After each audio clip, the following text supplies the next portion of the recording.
Sejam todos bem-vindos, sejam todas bem-vindas. Mais uma noite de trabalho aqui na nossa casa espírita. Hoje uma noite que nós chamamos de atendimento espiritual, tá? Depois eu vou passar para vocês qual a rotina da nossa casa, porque mesmo estando em atendimento, em tratamento, você pode vir outro dia numa outra atividade, né, que você se afinize. Mas antes, nós queremos também dizer, gente, que nós temos aqui uma livraria, tá? E as obras que são citadas aqui durante os estudos, elas, se não tiver ali disponível, o Maicon pode receber o pedido e aí a gente vai adquirindo. Então, aqueles que tiverem algum interesse de comprar alguma obra, é só procurar ali na nossa livraria, as formas de pagamento, enfim. Também nós queremos agradecer a todos aqueles que contribuem com a nossa casa, né, para que nós possamos manter a nossa casa. Nossa casa é totalmente mantida de forma voluntária, tá bom? Então, a todos aqueles que colaboram ou que queiram colaborar desde já, nós agradecemos. Bom, então, nossas atividades semanais, nós temos atividade segunda-feira. Na segunda, nós temos estudo do livro dos médiuns, né, para aqueles que querem iniciar, conhecer sobre mediunidade, só ouviram falar, mas nunca estudaram. Segunda-feira, a partir das 19 horas, nós temos aqui esse estudo. E a partir das 20, Evangelho. Nós temos na terça, que foi lançado recentemente, já tem o quê? Umas 4 semanas, né, Maicon? 6 semanas já.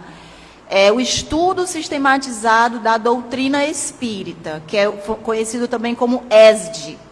Então, quem quer conhecer espiritismo, seus princípios, desde o comecinho, Allan Kardec, terça-feira, às 19h30.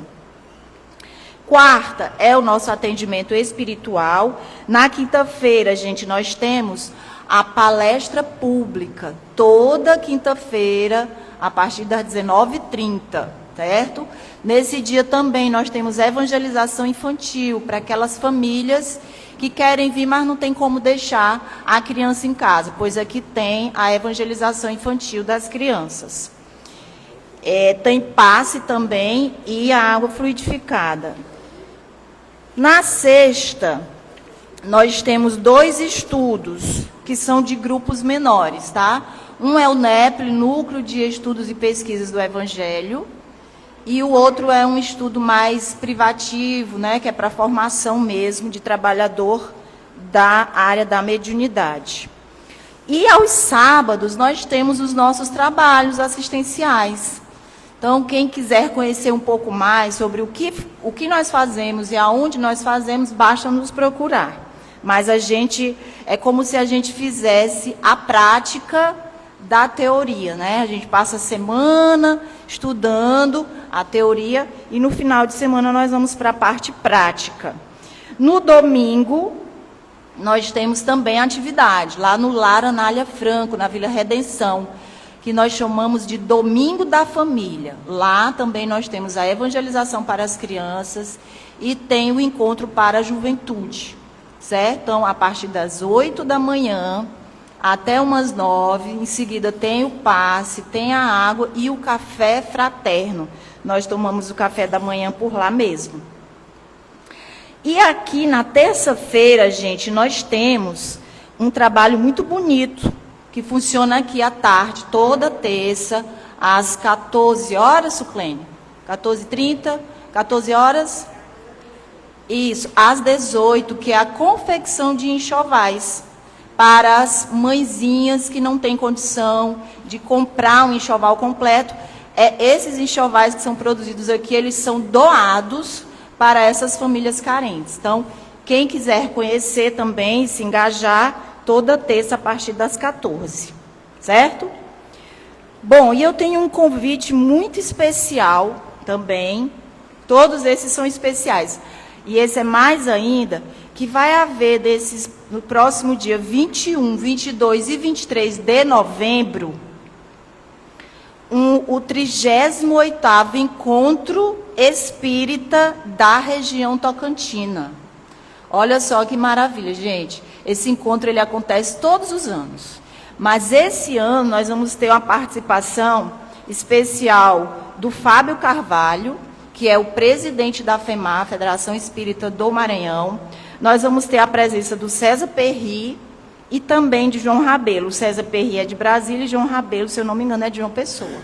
Não tenho certeza, mas são palestrantes muito conhecidos aí no mundo espírita, a nível nacional. Então, vale a pena. O tema desse encontro vai ser Chico Xavier e a cultura da paz.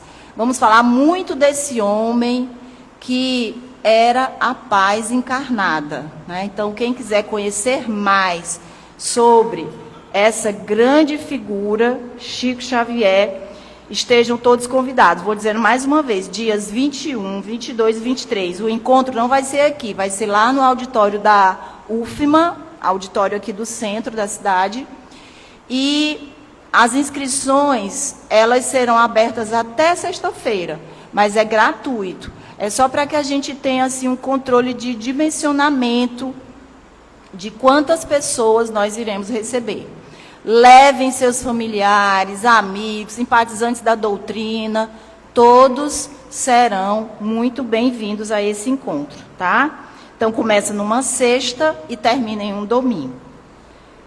Bem, dito isso, nós vamos fazer aqui uma leitura do livro Coragem, psicografia do Chico Xavier, né, esse homem que foi um médium muito comprometido com a sua missão, e ele traz, então, uma mensagem intitulada Decálogo do Bom Ânimo.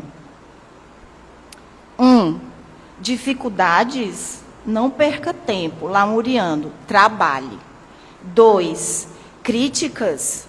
Nunca aborrecer-se com elas, aproveite-as no que mostrem de útil. 3. Incompreensões? Não busque torná-las maiores, através de exigências e queixas. Facilite o caminho. 4. Intrigas? Não lhes estenda a sombra, faça alguma luz com o óleo da caridade. 5. Perseguições? Jamais revidá-las, perdoe esquecendo. 6. Calúnias? Nunca enfurecer-se contra as arremetidas do mal, sirva sempre. 7. Tristezas? Afaste-se de qualquer disposição ao desânimo. Ore abraçando os próprios deveres. 8. Desilusões? Por que debitar aos outros a conta dos nossos erros? Caminhe para frente, dando ao mundo e à vida o melhor ao seu alcance. 9. Doenças? Evite a irritação e a inconformidade. Raciocine nos benefícios que os sofrimentos do corpo passageiro trazem à alma eterna. 10. Fracassos? Não acredite em derrotas. Lembre-se de que, pela bênção de Deus, você está agora em seu melhor tempo, o tempo de hoje, no qual você pode sorrir e recomeçar, renovar e servir em meio de recursos imensos. Essa mensagem foi trazida pelo Espírito André Luiz. Com essa leitura, nós vamos fazer a nossa prece inicial.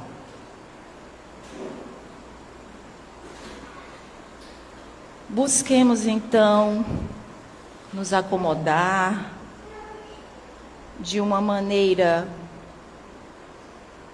de respeito. Busquemos fechar os olhos físicos e visualizemos a imagem de Jesus, nosso amigo querido, mestre e condutor de nossas vidas.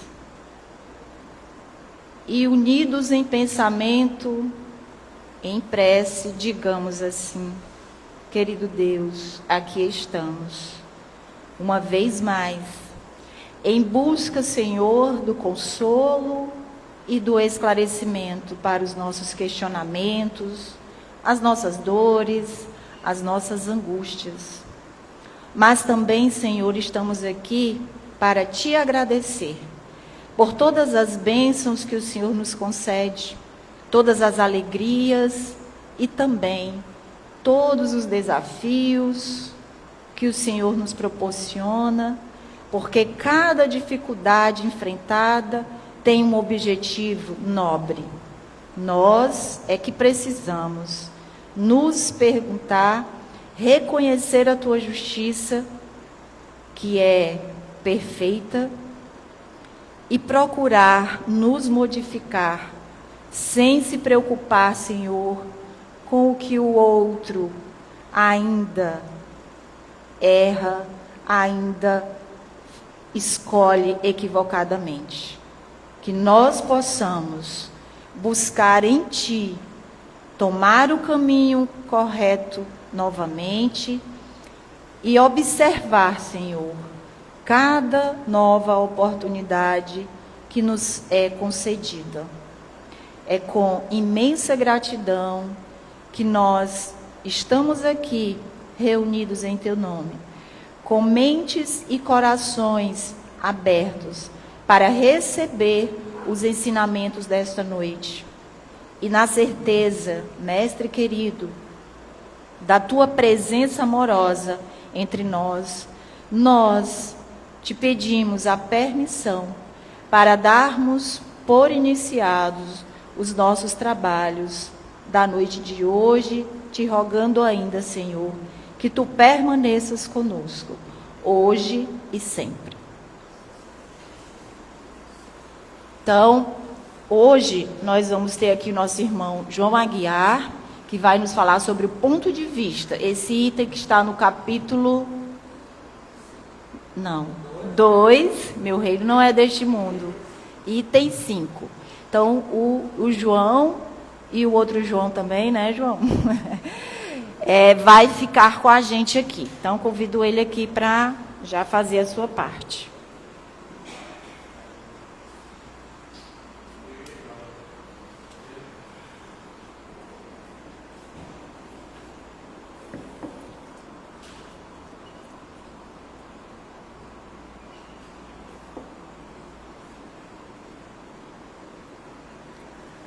Boa noite, meus irmãos. Em primeiro lugar, eu gostaria de agradecer a Deus, por mais uma oportunidade. Agradecer aos irmãos desta casa, quando nos fortalece, através do estudo, nos indicando, nos oportunizando, para a reflexão. Toda vez que nós deparamos com mais um item do Evangelho segundo o Espiritismo, isso nos traz a certeza de que nós precisamos cada vez mais melhorar nosso condicionamento, melhorar a nossa visão com relação à doutrina que nós abraçamos, à religião que nós abraçamos, e o estudo, ele com certeza nos traz essas oportunidades. Eu fico feliz quando, na abertura dos trabalhos, a nossa casa tem a preocupação de estar mostrando o roteiro de todos os trabalhos, de todos os momentos, que se nós observarmos, praticamente nós temos a semana, durante toda a semana, atividade nesta casa de evangelização. E isso nos deixa felizes porque esse é o compromisso da doutrina espírita, quando ela nos alerta dentro do amai-vos e instruí-vos. Então isso nos fortalece e nos traz a certeza de que estamos no caminho certo,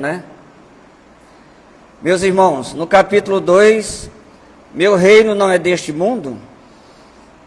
Aqui nós já tivemos outros irmãos, as quartas-feiras passadas, no roteiro, que foi feita a abertura pelo nosso tão conhecido Valteir, irmão Valteir, que fez a abertura desse capítulo. Depois, falando sobre a vida futura, nós tivemos aqui Robson Martins, que com certeza, nessa noite eu não estava, mas com certeza foi um excelente estudo, pela preocupação também que ele tem de trazer as melhores informações. Nós tivemos aqui, eu acompanhei também nossa irmã Maria, Mariazinha, Maria Cruz, falando sobre a realeza de Jesus, que também foi muito bem explanado.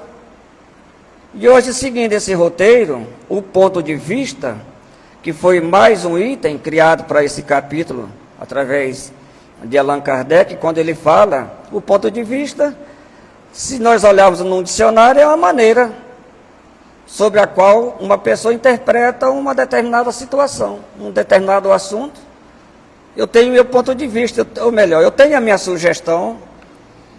Então, Kardec trouxe esse reforço para trabalhar principalmente para o nosso entendimento diante da vida futura.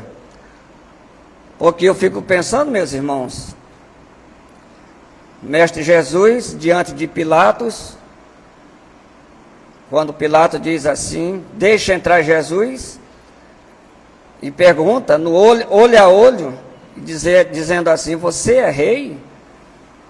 E Jesus dizer também para ele, olhando nos seus olhos, meu reino não é deste mundo. E aí Jesus estava simplesmente trazendo as informações de que a humanidade precisa muito dessa compreensão com relação a esse reino.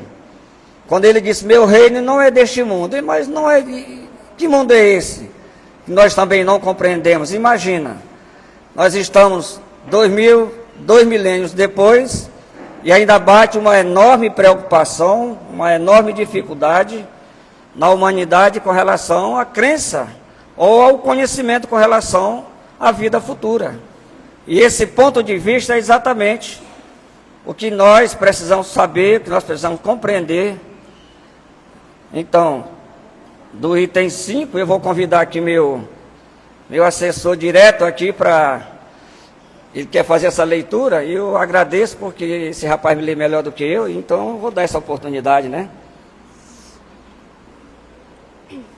Boa noite.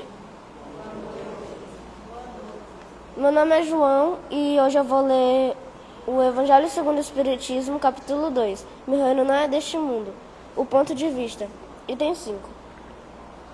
A ideia clara e precisa que se faça da vida futura, proporcionalmente inabalável, fé no porvir, fé que acarreta enormes consequências sobre a moralização dos homens, porque muda completamente o ponto de vista, sob o qual o encaram eles a vida terrena.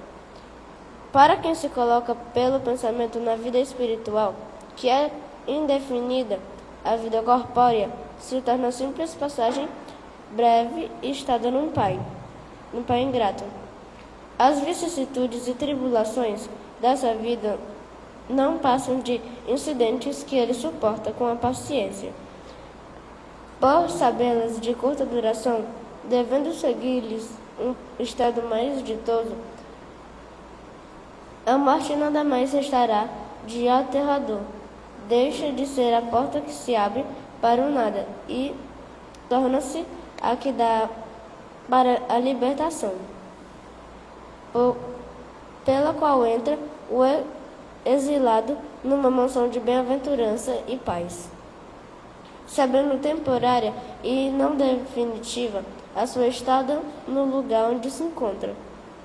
Menos atenção presta às preocupações da vida, resultando-lhe daí uma calma de espírito que tira aquela muito do seu amargor. Muito bem, irmão. Quando eu crescer, eu quero ler igual você. Sente lá. Tá bom? O João gosta sempre de fazer uma leitura e sempre ele me pede a oportunidade para ler. Se a parte está fazendo o 4º ano, né? É interessante esse incentivo, porque em casa a direção das leituras é ele que faz, na casa de Zara também ele gosta. É sua oportunidade. Mas ele leu claramente o item 5 da vida futura, quando fala da vida futura, o ponto de vista que é o item 5 lá do Evangelho no segundo capítulo do Evangelho segundo o Espiritismo. Meus irmãos, a ideia clara e precisa que se faça da vida futura proporciona inabalável fé no porvir. Fé que acarreta enormes consequências sobre a moralização dos homens, porque muda completamente o ponto de vista sobre o qual encaram eles a vida terrena.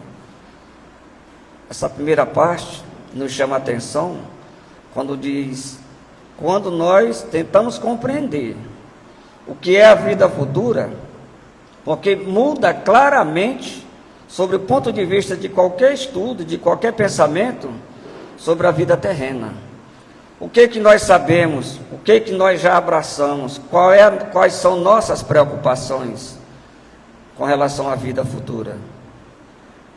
Quando Pilatos pergunta para Jesus, então você é rei? E Jesus diz, meu reino não é deste mundo.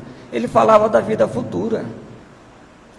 E essa vida futura, essa compreensão, imagina se hoje nós ainda não temos essa compreensão, nós ainda temos dificuldade nessa compreensão. Meus irmãos, vamos imaginar 2000 anos atrás, né? Essa dificuldade, essas incertezas, que serviu até naquele momento, assim, como se fosse assim. Então, você está falando uma coisa que nós nem compreendemos, mas é isso, Jesus precisava dizer a todos, nas oportunidades que ele teve, é que o que tinha que ser dito, independente do lugar, do momento, naquele momento ele precisava dizer, e era interessante que eles também ouvissem, né? Então, pelo simples fato de duvidar da vida futura, o homem dirige todos os seus pensamentos para a vida terrestre, sem nenhuma certeza por quanto ao porvir. Dá tudo ao presente, nenhum bem divisando mais precioso do que os da terra. Torna-se qual uma criança que nada vê além dos seus brinquedos. Então veja só, pensando em vida futura, por quê? Nós temos essas tendências de dar muita atenção aos bens terrenos. Quando nós observamos, quando nós damos total importância aos bens terrenos, nós ainda não estamos chegando lá na questão da vida futura. Então, esse ponto de vista com relação a esse olhar dos bens terrenos, é exatamente sobre esses pontos de vista é que nós precisamos analisar melhor. Tipo assim, só um minutinho. Então, enquanto nós estamos diretamente olhando os bens, somente os bens da terra, nós ainda não saímos dessa infância, como disse nessa observação. Na questão do livro dos Espíritos, na questão 172 até 162 até 182, Allan Kardec, através desse livro, mas ele ressalta para ele. Sim. Já está ouvindo, lá já está. Na questão 172 do Livro dos Espíritos, Allan Kardec faz uma abordagem de outros mundos. Quando Cristo disse, enfatizando que o reino dele não era deste mundo, porque a concepção judaica daquela época era que o Mashiach, o Messias, o ungido, o que era o salvador da pátria material do reino de Israel, seria o libertador. Então era uma concepção judaica, material. E Cristo veio com esse papel transformador, que ele não foi aquilo que eles esperavam ser. E com isso, no decorrer dos tempos, no século XVIII, Allan Kardec, através do Livro dos Espíritos, percebemos que ele fala de outros mundos evoluídos. E a questão espiritual foi também para mostrar que o espírito é imortal. E que nós estamos num processo de regeneração espiritual daquilo que fizemos. E ele é o paracleto, ou seja, o consolador, aquele que convence o homem do pecado, da justiça e do juízo. Muito bem lembrado, meu irmão, obrigado pela sua participação.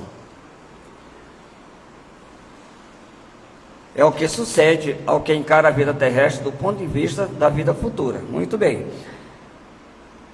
Então, se toda a gente pensasse dessa maneira, dizia, tudo na terra periclitaria, porquanto ninguém mais se iria ocupar das coisas terrenas. Não.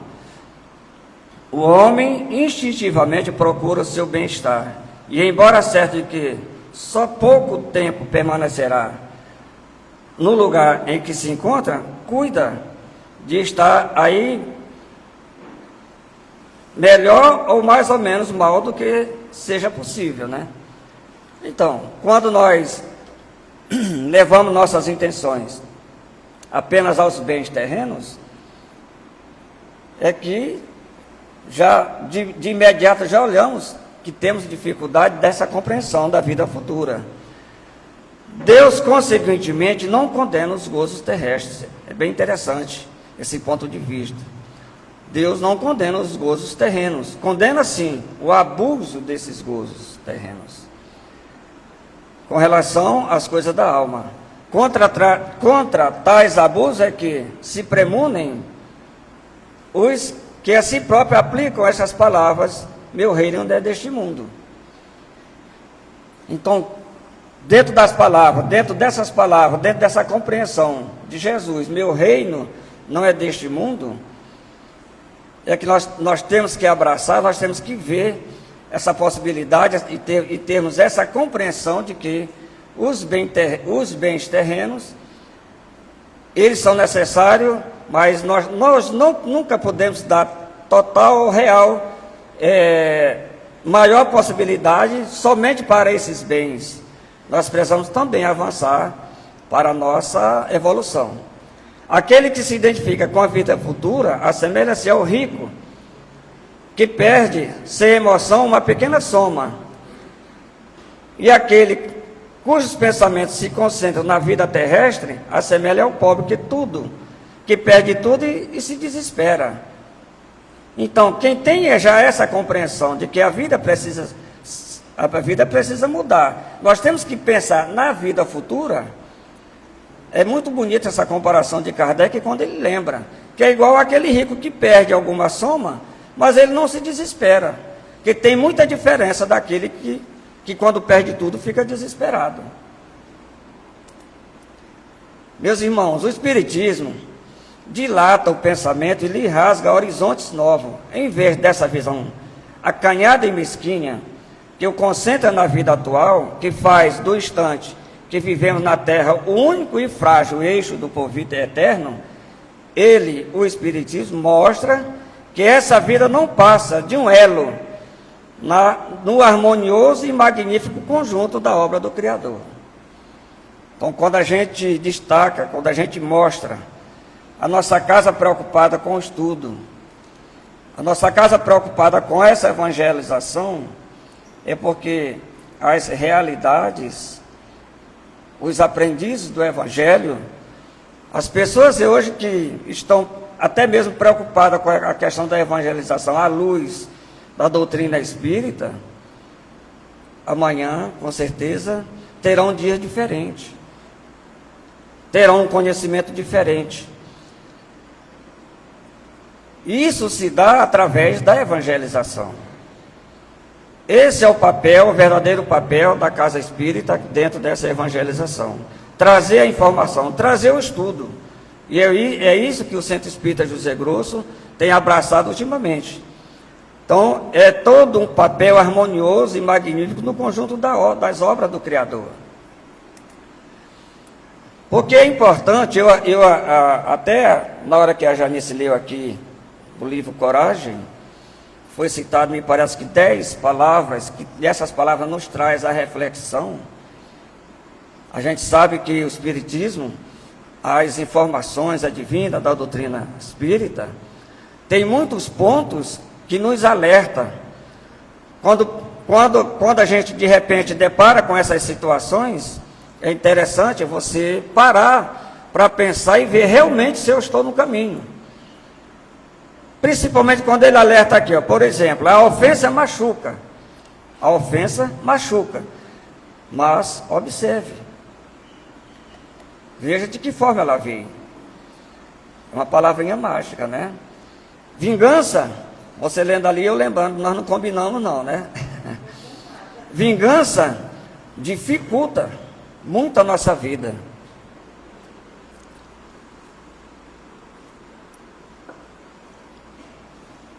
Meus irmãos, perdão facilita.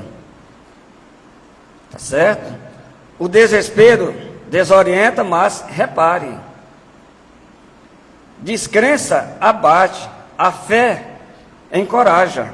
Muitas das vezes a fé encoraja. A doença incomoda, mas considere. Não veja a doença só pelo lado, né? Mas considere. Revolta complica.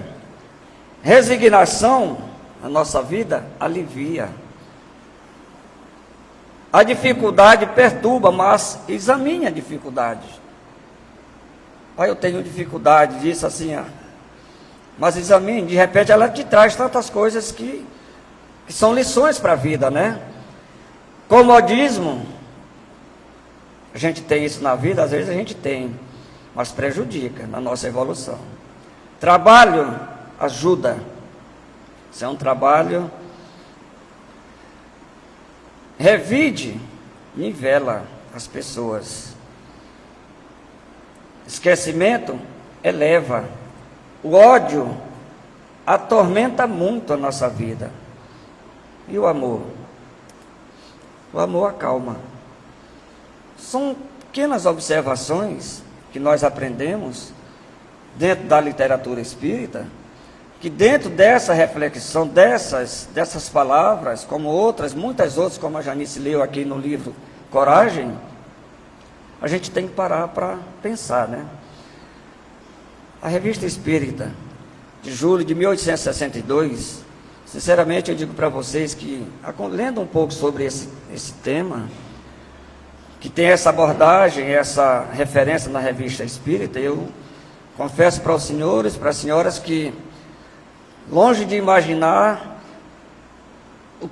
o tanto ou quanto é científico e sabe as palavras de Allan Kardec, quando ele traz, já lá mesmo, a gente lê muito o Evangelho, lê muito o Livro dos Espíritos, as revistas, que tem muitas ali, e a gente sabe que foram os ensinamentos básicos, né, para o lançamento das obras. Então, ela tem muita sabedoria, e tirei aqui alguns pontos aqui que interessante, que eu vou mostrar para vocês aqui, desses pequenos recortes que eu fiz, sobre o ponto de vista de Allan Kardec, né? Quando ele diz: não há quem não tenha observado quantas coisas mudam de aspecto conforme o ponto de vista sobre o qual são consideradas. Não só se modifica o aspecto, mas também a sua própria importância. Coloquemo-nos no centro de qualquer coisa. A nossa vida, coloquemo-nos no centro de qualquer coisa. Mesmo as pequenas coisas lhe parecerá grande. Se nos colocarmos fora, será bem diferente. Aí ele faz até uma observação. Quem vê algum objeto do alto de uma montanha, vê muito insignificante. Suba lá para uma montanha e olhe para baixo. Como é que a gente vê? Muito pequeno. Então se coloque no centro dessas informações. Agora se fique debaixo, que você vai ver o tanto que é grande a dimensão dessa situação diante do nosso entendimento. Então, quando ele diz, se coloque no centro, olhe de cima e veja o tanto que é pequeno, que você vai ter condições melhores de trabalhar. Pode ser um efeito de ótica, mas também se aplica às coisas morais. Um dia inteiro de sofrimento vos parecerá uma eternidade. A gente costuma muito dizer, olha, meu dia hoje quase não passou. Mas, da medida que se aproxima o fim da jornada, quando nós abraçamos, quando nós somos resignados, a gente diz, mas passou tão rápido. São essas pequenas óticas, esses pequenos pontos que ele pede que façamos a nossa reflexão. Elas também são muito válidas no nosso dia a dia. As aflições da infância também têm sua importância relativa. Para a criança, elas são tão amargas quanto a da idade madura. Por quê? Por quê, então? Porque nos parecem tão fúteis, porque não estamos mais mergulhados na infância, ao passo que uma criança inteira está inteiramente ligada. A própria ciência hoje, a psicologia, alguns estudiosos defendem o ponto de que muitas das vezes nós corrigimos uma criança, a gente acha que o ponto de vista de uma criança está errado. Por que está errado, Janice? Porque nós olhamos como adulto, nós não olhamos como pensamento como a criança. Mas se nós chegarmos e nos colocarmos como uma criança, a gente vê que ele também está certo. É isso que Kardec nos chama a atenção. Você vê até uma grande diferença, uma criança bem pequena, chega e te abraça, ô tia Janice, ô tia Guiar, e abraça tuas pernas, você vê que o abraço não foi fraterno. Agora você se abaixa um pouquinho, fica até de joelho, que você sente que o abraço é diferente. É esses pontos que a gente precisa observar. Parece uma pequena ótica, mas tem muita importância quando nós olhamos da forma como ela é. Então, um dos pontos que eu achei interessante, quando Kardec diz assim, quando dois carreteiros trocam insultos, os dois brigam num trânsito. Isso é verdade, né? Ah, tu ia me cortando, e eles, estou cortando porque tu ficou pela direita, sei que, tá. Os dois trocam insultos e terminam brigando. Mas se um carreteiro, ele diz aqui, se um carreteiro trocar insulto com um grão-senhor, não tem briga. E assim é a vida. Sabe por quê? Se o grão-senhor entrar na condição do carreteiro, ele briga. Mas se ele usar a sua sabedoria, não tem briga. Ele não baixou o seu ponto de vista, ele não baixou já o seu entendimento para receber a ofensa do seu irmão. Assim é o Espiritismo. O Espiritismo nos mostra uma aplicação deste princípio, pelas provas materiais que oferece, pela intuição clara e precisa e lógica que dela nos dá, pelos exemplos que põe sob nossos olhos e nos transporta para o pensamento, para vermos e compreendermos.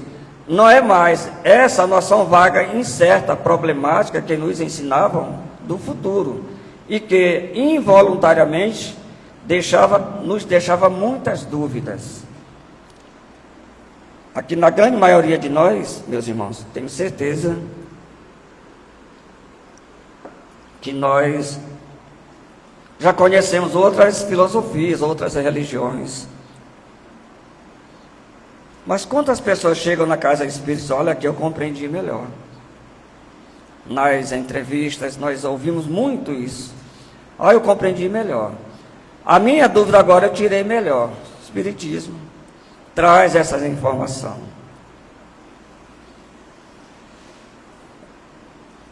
Para o espírita, é uma certeza adquirida, é uma realidade. Quando você tem a compreensão da doutrina espírita, você não passa a ter mais dúvida. Até se costuma dizer que se você já foi na casa espírita pelo menos uma semana, você já não tem mais do que se dizer que você não compreendeu. Você já passou por essa informação. E nós precisamos migrar cada vez mais, cada dia, na nossa evolução, na nossa jornada, que cada dia, cada quarta-feira que nós chegamos, cada segunda-feira que nós estudamos, só aumenta cada vez mais a nossa compreensão. O Espiritismo, ele diz ainda mais, ele nos mostra a vida da alma.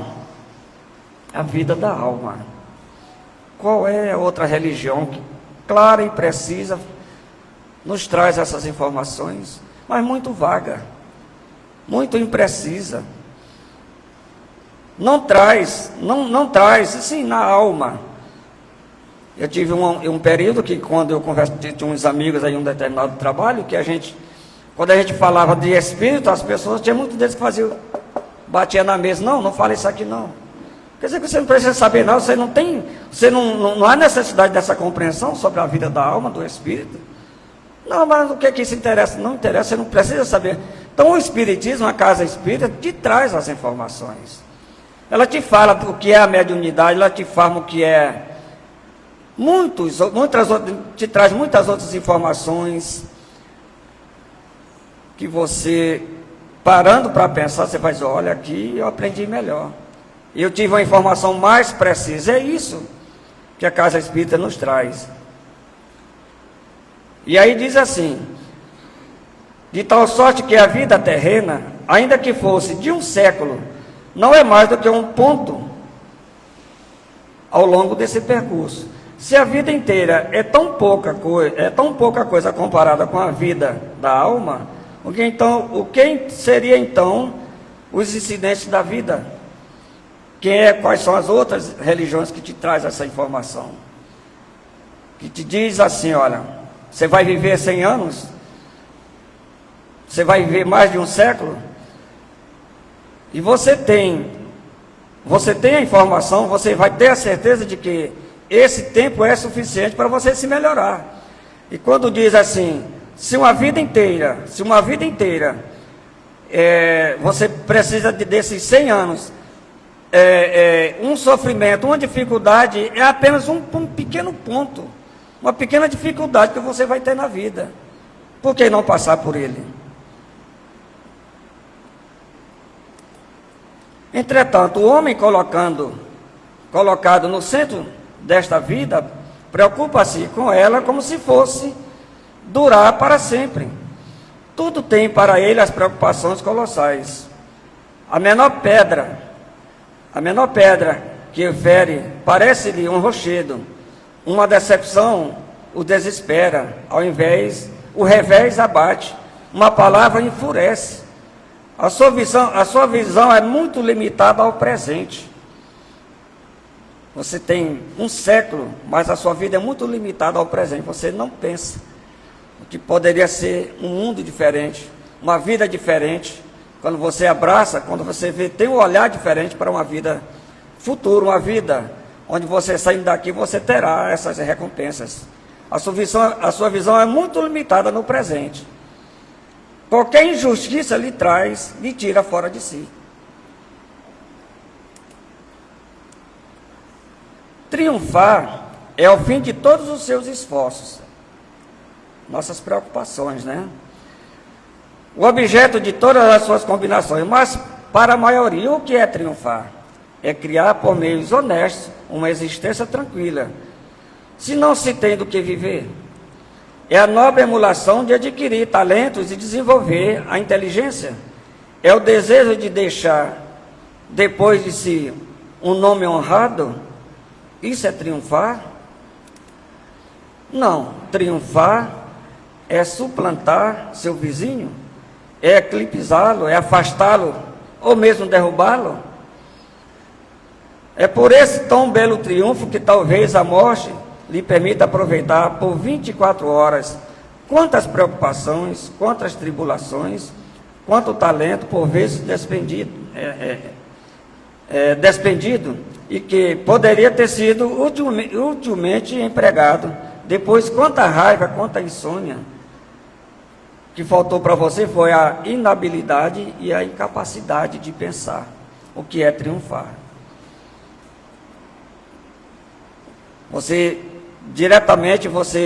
Primeiramente veio a questão de que esse triunfar poderia ser mais fácil se você passasse, se você derrubasse o vizinho, se você passasse a perna em outro, quando de repente triunfar não era bem isso.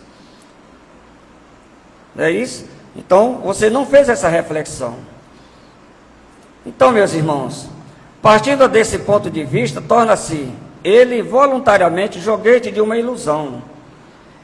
Não, ele está ao contrário, na realidade, no verdadeiro, e a ilusão para ele é quando vê as coisas do ponto de vista terrestre. Isso sim é ilusão. Quando eu vejo as coisas, o meu alcance é somente do ponto de vista terrestre. Eu nunca parei para pensar que lá no meu desencarne, lá depois da minha morte, eu teria outras oportunidades. Quantos aprendizados, quantas informações que quantos irmãos a gente vê dizendo quando a gente, olha, quando desencarnar, já estou do lado de Jesus. Ah, quando eu desencarnar, já estou no céu. Ah, ele já está do lado de Jesus. A gente nunca para pensar. Então, a gente tem sempre essa visão e a gente não tem essa preocupação, nunca teve essa preocupação de saber realmente, então, o que é essa vida futura. Não há ninguém na Terra que não ligue mais importância ao que, para ele, deve durar muito tempo, do que aquilo que não deve durar, senão um dia. Porque não prefiro uma felicidade durável, uma felicidade efêmera. As pessoas pouco se inquietam com o aborrecimento passageiro. O que interessa, acima de tudo, é a situação normal. Tudo está muito bom. Estou me dando bem, está dando certo. Essa situação, sim. Isso é, sim, uma vida normal. Isso, assim, está muito bom.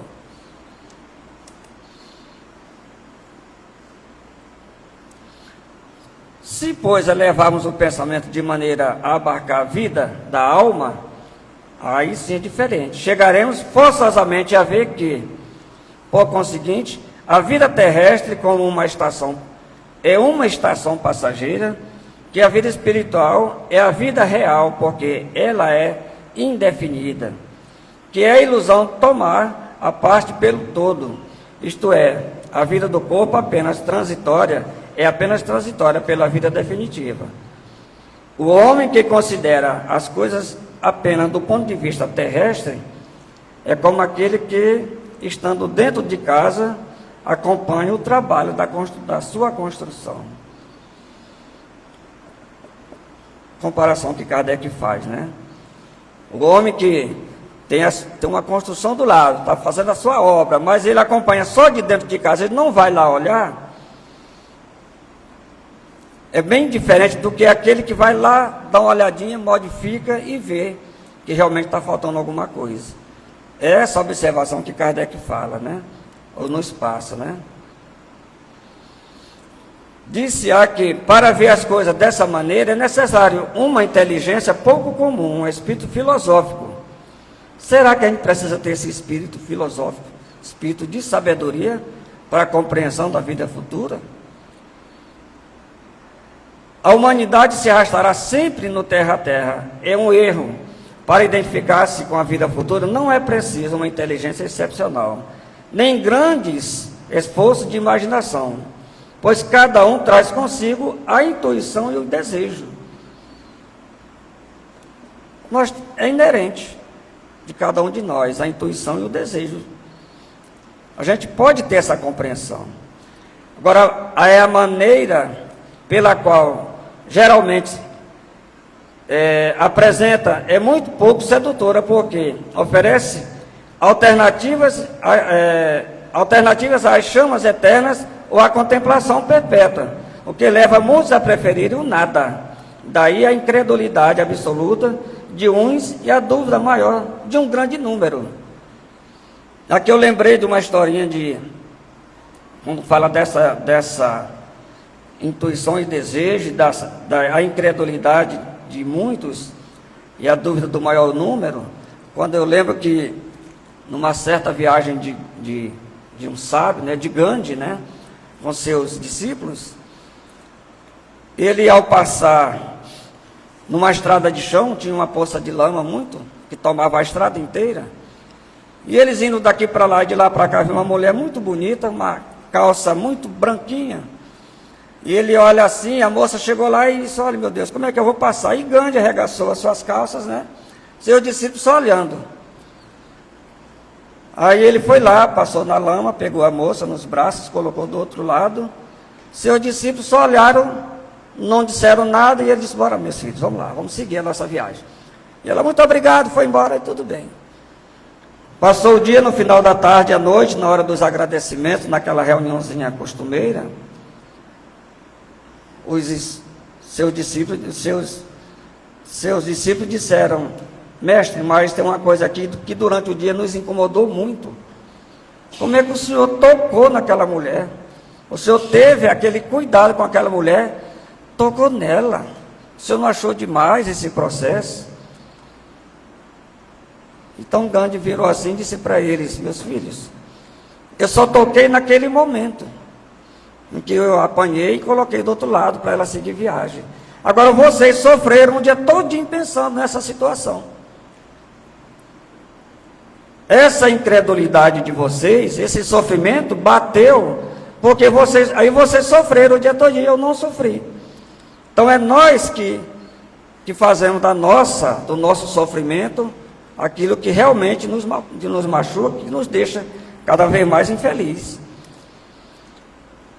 O que faltou até o presente foi a prova irrefutável da vida futura. E essa prova vem dá-la o Espiritismo, não mais por uma teoria vaga, mas por fatos patentes.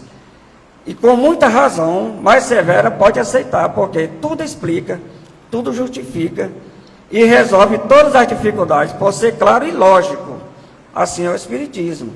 Eis porque o Espiritismo traz a crença tanta gente que dela se havia afastado. Para o Espiritismo, muitos fatos não são mais meras especulações, já são verdades. Para falar da vida futura, para falar de reencarnação, qual o problema? Tem dúvida? Você tem dúvida sobre a reencarnação? Estamos aqui todos os dias, na semana, estudando aqui na Casa Espírita. E reencarnação para mim ainda é dúvida. Olha, sei lá, essa semana na minha casa passou a moçada lá e eu estava em pé na porta olhando umas máquinas trabalhar e eles abriram o livro. Posso ler para o senhor? Eu disse: meu amigo, vai demorar muito? Não, eu vou ler. Aí eles começaram a puxar uns assuntos lá tudinho, eu disse: não sei não, mas acho que eu não compreendi muito isso aí não, porque eu já, para que eles sentissem que... Aí eu, já querendo que eles diminuíssem aquele estudo dele lá, disse: não, porque eu tenho outra forma de pensar. Eu acredito muito nas vidas sucessivas, eu vejo muito esse ponto, que é mais correto.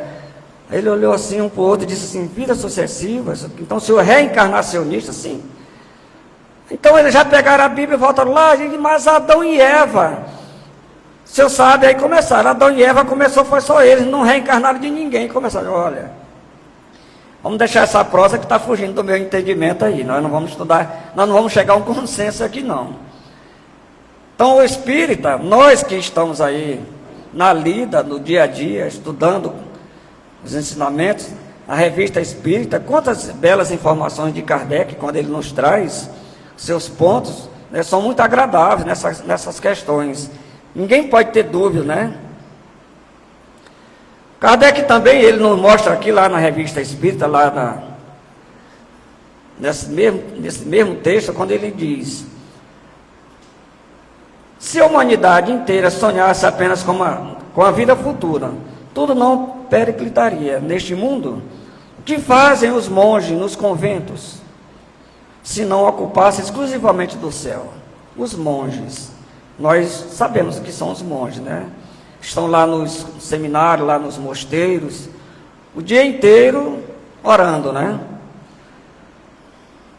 Aí ele fez essa pergunta aqui: se o mundo inteiro, se todo mundo fosse monge, então estaria muito bem, né? Será que estava correto esse ponto de vista dos monges? Seria essa a nossa alternativa? Ficar o dia inteiro dentro de casa orando? Aí ele traz mais na frente a explicação, quando ele diz: a vida corpórea é necessária ao espírito ou à alma, o que é a mesma coisa, para que possa cumprir neste mundo material as funções que lhe são designadas. É uma das engrenagens, é apenas uma das engrenagens da harmonia universal. É a vida lá fora. É a vida, porque os monges estão dentro de 4 paredes. Está muito bom ali. Eu lembro que Francisco, o Papa Francisco, ele, em certa cidade aí, ele visitando um convento lá das irmãs carmelitas, me parece, aquelas que vivem lá dentro, lá enclausuradas, descalças, não saem na rua. Com a visita do Papa, elas ficaram muito eufóricas, muito felizes. Olha, o Papa vai nos visitar. E o Papa, chegando na porta, disse assim: meus irmãos, eu não vou entrar. Eu quero pedir para vocês calçar as sandálias e venham aqui para fora. O mundo precisa de vocês, é aqui fora. É aqui que é a prova dos 9. É aqui que está o trabalho, esse corpo a corpo. Então diz, a vida corpórea para nós é necessária, mas nós precisamos desse dia a dia, dessa convivência. Nós precisamos dos debates, dos estudos, nós precisamos das convivências. Se nós fôssemos viver nas cavernas, nós não teríamos evolução. Nós não sairíamos do nada, né? A gente precisa desse corpo a corpo, né? Então, sob este ponto de vista, aparece-nos que muitos monges, Kardec, né? Ele diz, muitos monges compreendem mal o objetivo da vida terrena, e ainda menos as condições da vida futura. Pelo rigoroso isolamento, privam-se dos meios de se tornarem úteis aos seus semelhantes.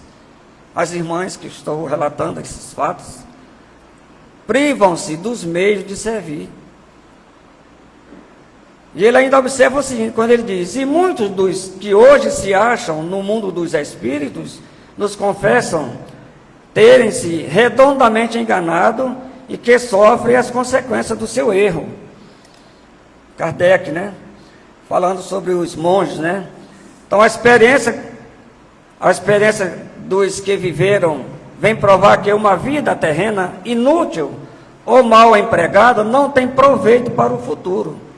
E que aqueles que não buscam aqui senão as satisfações materiais pagam muito caro por elas, quer por sofrimento no mundo dos espíritos, quer pela obrigação que se acham de recomeçar sua tarefa em condições mais penosas que as do passado. Tal é o caso de muitos daqueles que sofrem na terra.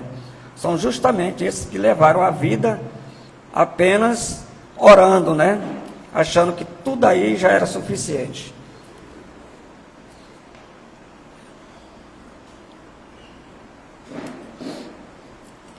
Então, meus irmãos, assim considerando as coisas deste mundo, do ponto de vista extracorpóreo, longe de ser estimulado a despreocupação e a ociosidade.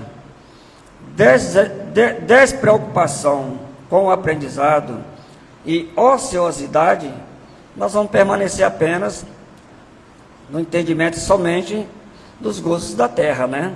O homem compreende melhor a necessidade do trabalho, partindo do ponto de vista terreno, pela necessidade. É uma injustiça aos seus olhos quando ele se compara aos que podem viver sem nada fazerem. Ele os inveja e deles tem ciúmes. Partindo do ponto de vista espiritual, essa necessidade tem sua razão de ser, sua utilidade, e ele aceita sem murmurar, pois compreende que sem o trabalho ficaria indefinidamente na inferioridade e privado da felicidade suprema, a qual ele aspira e que não poderia alcançar senão se desenvolver intelectual e moralmente. Se eu perguntasse bem aqui para o doutor Evilásio, com a experiência que ele tem, doutor Evilásio, me permita, mas o trabalho foi útil em sua vida? Com certeza muito útil, né? O trabalho do dia a dia foi muito útil na sua vida. E cada dia tem mais aprendizado, né? Imagina que seria de nós, todos nós que abraçamos a causa, né? Viver sem um trabalho, né? E ainda tem muitas pessoas que ainda tem gente que diz assim, mas quando eu aposentar vou ficar só em casa, mas não fica. O trabalho é muito bom, o trabalho nos deixa muito leve, nos deixa muito fortalecido, e nós precisamos desse trabalho, né? Porque ele simplesmente nos desenvolve moral e intelectualmente e moralmente. É esse o caminho, né? Então, meus irmãos, para finalizar, aqui tem, no final desse recorte que eu fiz aqui da Revista Espírita, quando Kardec nos mostra, quando ele diz assim, Tal é o resultado da diferença do ponto de vista sobre o qual se encara a vida. Um vos dá preocupações e ansiedade. Quando a preocupação é terrena, ela nos traz o quê? Preocupações e ansiedade. O outro nos dá a calma e a serenidade, quando nós pensamos muito além disso aí. Pensamos no futuro, na nossa vida futura. Saber que saindo daqui a gente precisa voltar para a pátria espiritual, na certeza de que lá nós iremos continuar. E nada de achar que lá já estamos no céu, longe de achar que lá já estamos felizes. Não. Temos que ter essa compreensão, né? Espíritas que experimentais decepções, deixai um instante a terra por pensamento, subi às regiões do infinito e mirai-as do alto, e vereis o que são elas. Sempre o seu olhar do alto, olhando para baixo, e ver que tudo que nós passamos aqui, dá para suportar, dá para superar. É tão pequeno se nós olhar de cima para baixo, e nunca de baixo para cima, não é isso? São essas colocações, esse é o ponto de vista trazido mostrado por Kardec. Muito obrigado pela atenção, né? Muita paz a todos. Nós que agradecemos ao Aguiar pela explanação, muito obrigada. Como diz o doutor Evilásio, amanhã tem mais. Amanhã tem palestra pública a partir das 19h30, e será com o nosso amigo Luiz Alberto. Eu queria chamar a Arlete para nos conduzir na prece e dizer que após a prece nós teremos a fluidoterapia, onde nós iremos aqui, por essa portinha, acessar a sala, e a prioridade é para aqueles que vieram mais cedo, certo? Vai ter alguém aqui que vai estar conduzindo. Aí a saída é pelo outro lado, recebe a água fluidificada, e aí sim nós iremos para a nossa casa, tá bom? Uma boa noite a todos, queria chamar a Arlete.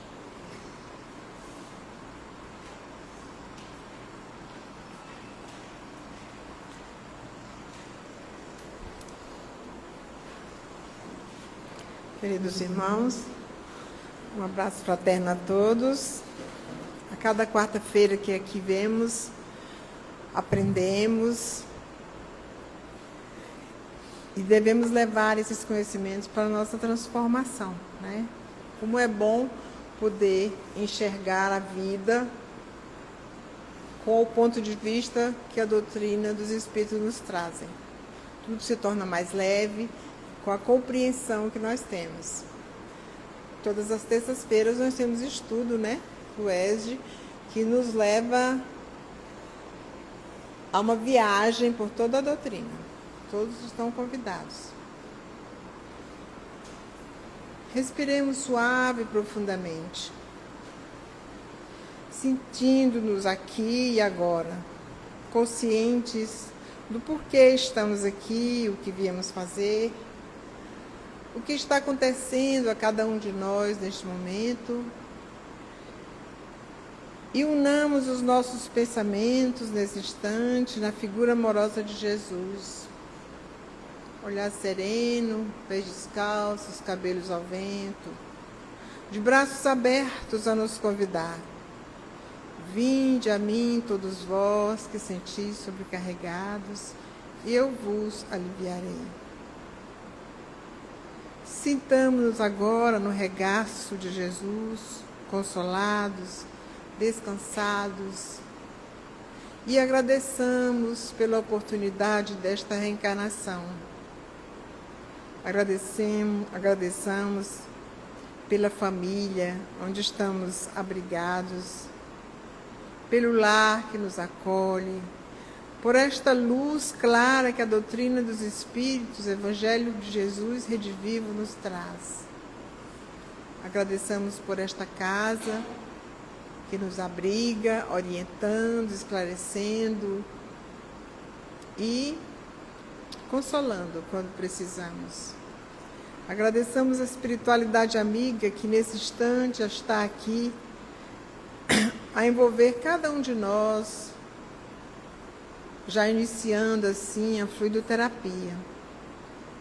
E que nós possamos sair daqui mais leves do que chegamos, e compreendendo melhor, e que amanhã sejamos melhores do que hoje. Muito obrigado, Jesus, que o seu amor nos envolva a todos. Assim seja.